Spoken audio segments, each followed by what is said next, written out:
When controlled, fire is our friend. But uncontrolled, fire can quickly become our worst nightmare. 911 emergency. Oh my God, please come quick. My house is on fire. Your house is on fire? Come, yes. Every 16 seconds, a house fire is reported in the United States. Each year, thousands of people die in house fires, and tens of thousands suffer severe burns and other injuries. Fire does not discriminate. We are all equally at risk. But there are ways to minimize that risk, especially when we understand the nature of house fires and what to do if you find yourself faced with the unthinkable. You may think your home is safe from the potential of fire, but statistics tell a different story. Consider this. While you are watching this program, over 200 fires will be reported in the U.S.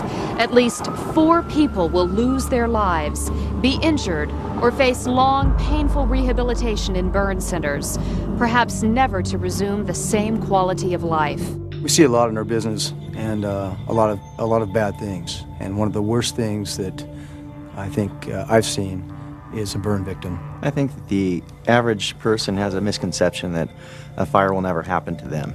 I've been in fires where we've seen the fire start in different sections of the house, and the heat and the gases have traveled to other sections of the house or upper floors, and the heat was so intense to where it actually melted televisions or phones, and seeing a dial and in a blob of plastic. The fireman later told me that very room reached over 1,200 degrees. He said aluminum melts at 1,200 degrees, and it melted the aluminum frames right off the windows in there, just like candles. They just ran like candles. Unlike Hollywood, a real fire is very difficult to see, oftentimes very black. It's unable to see your hand in front of your face, making it extremely difficult to get out of your home. Since fire rapidly consumes massive amounts of oxygen, your first danger is being lulled into a deep, oxygen-deprived sleep from which you can't wake.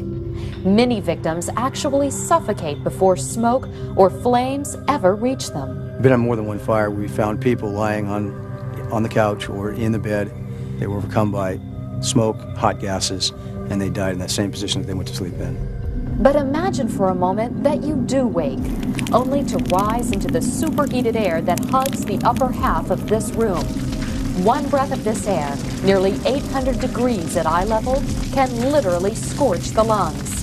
A burning house emits a deadly cocktail of toxic gases like acrolein, carbon monoxide, formaldehyde, ammonia, and even hydrogen cyanide. As you try to escape, you create a vacuum for the oxygen-starved fire, and in what's termed a flashover, everything combustible inside the home instantly ignites and the house literally explodes. In a case like this, you'd likely never stand a chance. Whether you plug it in, it generates heat, or uses energy, it can start a fire. And if it can start a fire, it can take everything that you love. Most recently, we went on a house fire where 4 o'clock in the morning, the homeowners were in bed, children were asleep, and the neighbor noticed smoke rolling out of the eaves and out of the vents. And luckily, was awake at the time of the morning, came over and beat on the door, woke the occupants up, got everybody out safe, and the detectors never alarmed. There are different types of detectors available. The most common in homes is the ionization detector.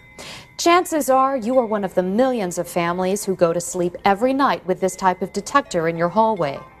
It works like this. Ions flow between 2 metal plates. When smoke particles enter the chamber, the flow is interrupted and the alarm is triggered. If you burn toast in your kitchen and your smoke alarm goes off, you would probably conclude that it would function adequately in any kind of fire. Well, think again. Burning toast and kitchen smoke usually produce lots of small particles, just the right combination to block the flow of ions. But the smoke particles produced by, say, a burning sofa could have a larger charge, are fewer in number, and often don't interrupt the flow of ions. The result? Your alarm might not sound, and you and your family may not be protected. In a fire, you don't realize that you lose all your everything every picture, every video, everything that I've ever possibly worked for. I can't think of anything any worse. I've seen wreck victims, I've seen people stabbed, I've seen people shot, I've seen people die of cancer, but I don't know that there is anything in comparison to a mother or a father listening to their children as they're trapped in a burning home and they're not able to get them out.